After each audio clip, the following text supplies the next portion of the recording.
Bom dia, amados, que a graça do Senhor Jesus esteja sobre a sua vida nessa manhã de sábado. Nunca nos encontramos aqui no sábado, mas essa semana é uma semana especial. Estamos falando da entrada de Jesus em Jerusalém e pegamos aquela semana dos acontecimentos de Jesus que aconteceram antes da crucificação. Falamos aqui vários episódios importantes e hoje eu quero usar o Evangelho. Nós estamos usando o Evangelho de Lucas, mas hoje eu quero usar o Evangelho de João, porque tem uma fala que João diz que está um pouco mais detalhada do que Lucas detalhou, que está lá em João 19, no versículo 28 ao 30. E diz assim: mais tarde, sabendo então que tudo estava concluído para que a Escritura se cumprisse, Jesus disse: tenho sede. Estava ali uma vasilha cheia de vinagre. Então embeberam uma esponja nela, colocaram a esponja na ponta de um caniço de isopo e ergueram até os lábios de Jesus. Tendo-o provado, Jesus disse: está consumado. Com isso, curvou a cabeça e entregou o Espírito. Queridos, eu quero dizer que tudo que estava previsto para acontecer com Jesus aconteceu, foi cumprido. Se nós olharmos um pouquinho à frente, no versículo 36, a palavra de Deus diz assim: essas coisas aconteceram para que se cumprisse a Escritura, nenhum dos seus ossos será quebrado. E como diz as Escrituras no outro lugar, olharam para aquele que transpassaram. O que acontece? Eles não queriam deixar os crucificados ficar na sexta-feira, na cruz. Não queriam deixar que virasse o sábado, perdão. Não queriam que entrasse o sábado, porque sábado era um dia que não se trabalhava, não era o costume, não queriam os crucificados na cruz sábado. Então se eles não morreram na sexta-feira, eles iriam ali, quebravam a pena, né, dos crucificados e eles acabavam de morrer. Mas quando chegaram em Jesus, perceberam que Jesus já estava morto, assim como aqui no Evangelho de João diz, né? Quando perceberam que ele já estava morto, um dos soldados pega uma lança e fura o lado, um dos lados de Jesus, e ali sai água e sangue. E então se cumpre a palavra que dizia que nenhum dos seus ossos seria quebrado e que uma lança o transpassaria. Assim foi cumprida as Escrituras. E o que eu quero compartilhar com você nessa manhã, quando Jesus estava ali, né? Tudo isso que eu estou falando aqui era sexta-feira, tá? Sábado, Jesus já tinha sido enterrado. A morte de Jesus, o martírio de Jesus, tudo aconteceu na sexta-feira. Não aconteceu depois, aconteceu tudo na sexta. A morte e o sepultamento. A palavra de Deus está dizendo aqui que, como tudo estava para se cumprir, e ali Jesus abre a boca e diz: eu tenho sede, e ali o que eles encontram perto daquele lugar? Uma vasilha com vinagre, e eles pegam, molham uma esponja, colocam na ponta de um caniço, né, de uma lança, e molham a boca de Jesus com vinagre. E ali Jesus faz uma declaração ali na cruz.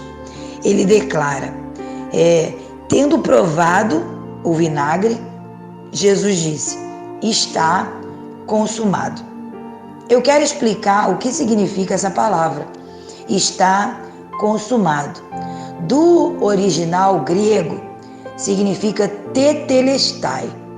O que acontece? Quando um criminoso, ele cometia algo, era escrita a sentença daquele criminoso E aquela sentença, ela era colocada na prisão para que, na escala da troca dos romanos, né, dos soldados, todos pudessem ver a sentença.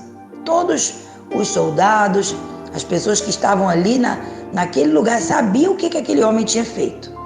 E ali, quando aquele homem cumpria aquele período de prisão, ele saía daquele lugar, ele pegava aquela escrita de dívida, né? Ele pegava aquela falha dele, tudo que ele cometeu de errado, e o sistema romano batia um carimbo naquele documento. Ele passava a receber um documento escrito tetelestai. E esse tetelestai é exatamente o que Jesus declarou aqui na cruz: está consumado. Ou seja, eu já paguei a dívida. Eu trouxe aqui para a cruz toda a dívida que estava sobre a humanidade. Eu quero dizer para você, querido, que a palavra de Deus diz que Jesus, ele morreu pela humanidade. Mesmo que algumas das pessoas, ou eu digo muitas pessoas, não queiram aceitar Jesus.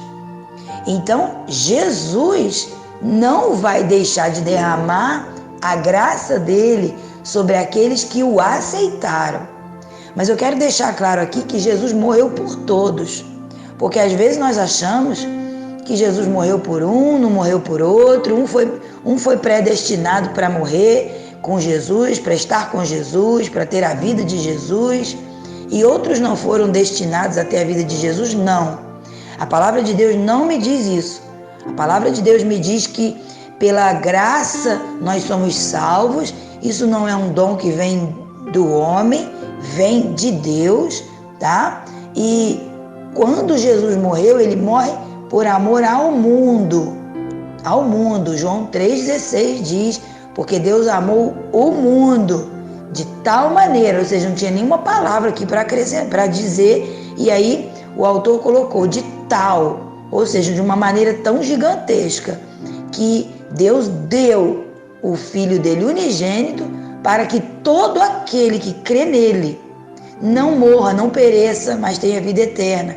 Por quê? Porque depois dessa vida, nós teremos uma vida eterna. Mas só terá uma vida eterna com Cristo o que creu em Jesus como Filho de Deus, o aceitou, se aliançou a Ele, caminha com Ele. Essa é a definição bíblica. Então eu quero dizer para você que ainda não entregou sua vida para Jesus, que Jesus, ele morreu por você. Às vezes nós olhamos para nossa falha, olhamos para as nossas fraquezas e dizemos: como que eu posso ser digna de receber um amor como esse? E eu quero te dizer, não somos. Eu não sou, nenhum de nós é. Eu estava aqui antes de falar, né? Estava aqui no meu momento de oração, e eu estava aqui agradecendo a Deus por esse amor.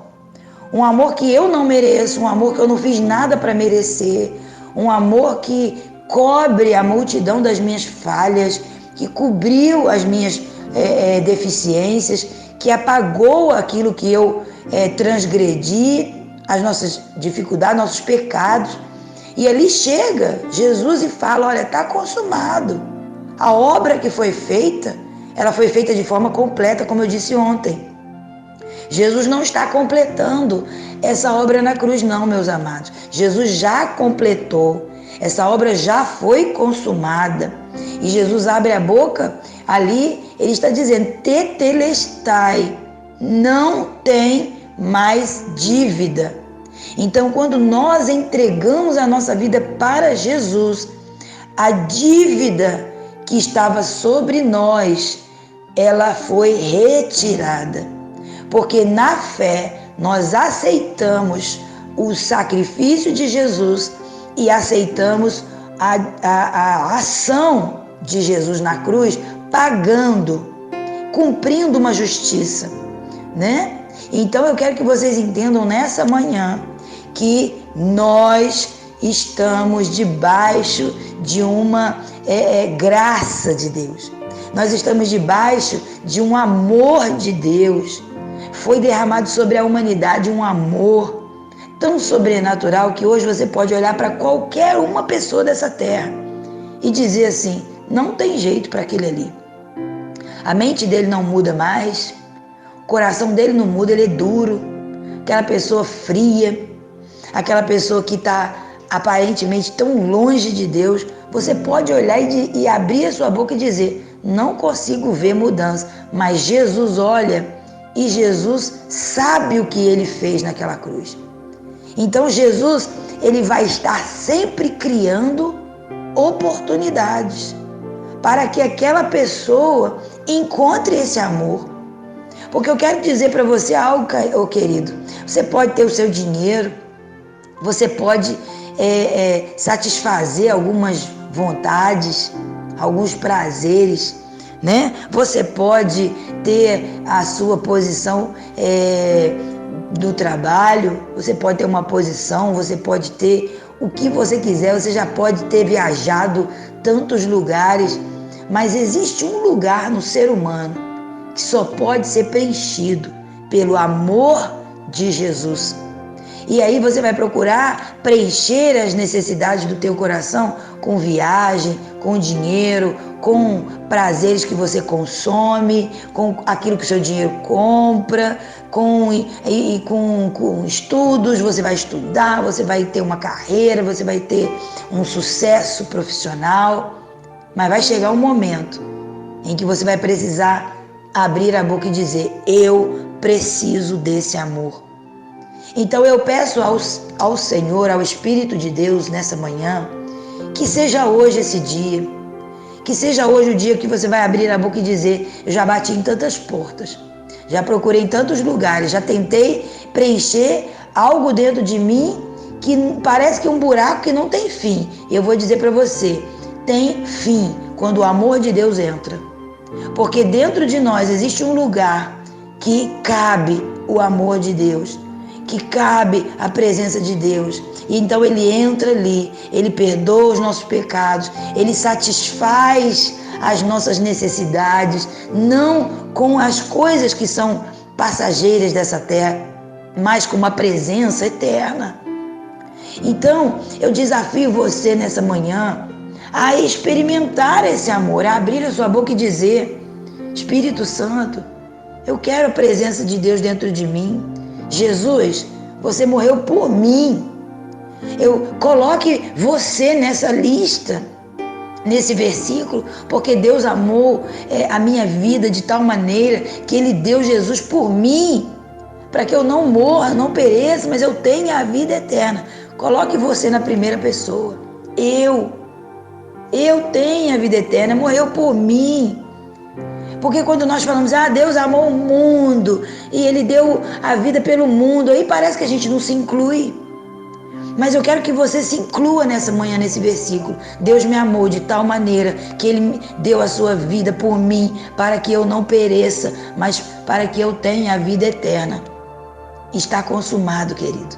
A obra já foi feita, a obra já foi concluída. Tudo que Jesus confirmou ali na cruz e conquistou é para mim, é para você. Ninguém pode cobrar uma dívida que foi paga. Ninguém pode bater na tua casa para cobrar. Nem a empresa de luz pode cobrar uma conta que você já pagou. Você vai mostrar ali a conta paga e ela vai ter que fazer alguma coisa para ressarcir a sua vergonha ou para mostrar para você que ela errou. Então eu quero dizer para você que isso já foi feito na cruz. Jesus tem uma cédula que está escrito, está pago, está consumado, tetelestai. Ninguém pode cobrar mais aquilo que você fez de errado, porque alguém pagou e fez isso de forma completa, aleluia. E por isso, Ele é digno. E Jesus, naquele momento, Ele é retirado da cruz. E José de Arimateia, né? Ele era de Arimateia. Ele pega o corpo de Jesus e ele o sepulta. e ele prepara o corpo de Jesus e Jesus é sepultado. Isso aconteceu na sexta-feira. Então, hoje é o segundo dia, né, considerado o segundo dia da morte de Jesus. Ontem, hoje e ali amanhã, né, Jesus está num processo de ressurreição para a glória de Deus Pai. Vivo está Jesus. Vamos falar sobre isso amanhã em nome de Jesus. Mas não se esqueça, toda dívida que estava sobre a sua vida para você pagar, para que eu pudesse pagar, foi paga por um homem justo que não tinha culpa alguma, mas ele fez isso para mostrar para nós que dentro de nós pode habitar o amor dos amores, o Deus que está acima de todas as coisas, até da morte. Amém? Vamos orar? Senhor, eu quero agradecer ao Senhor por ter consumado aquela obra na cruz. Como eu disse ontem, foi completa. Não ficou nada pendente, não ficou nada para trás, não ficou nenhuma dívida. Ninguém pode jogar, Senhor, sobre mim uma conta que já foi paga. Eu te agradeço por isso, porque podemos ser pessoas que agradam a Deus por causa de Jesus. Então, Pai, nos ajude a cada dia nos parecer mais, ainda mais com Jesus. Te agradeço, nos dê um dia abençoado.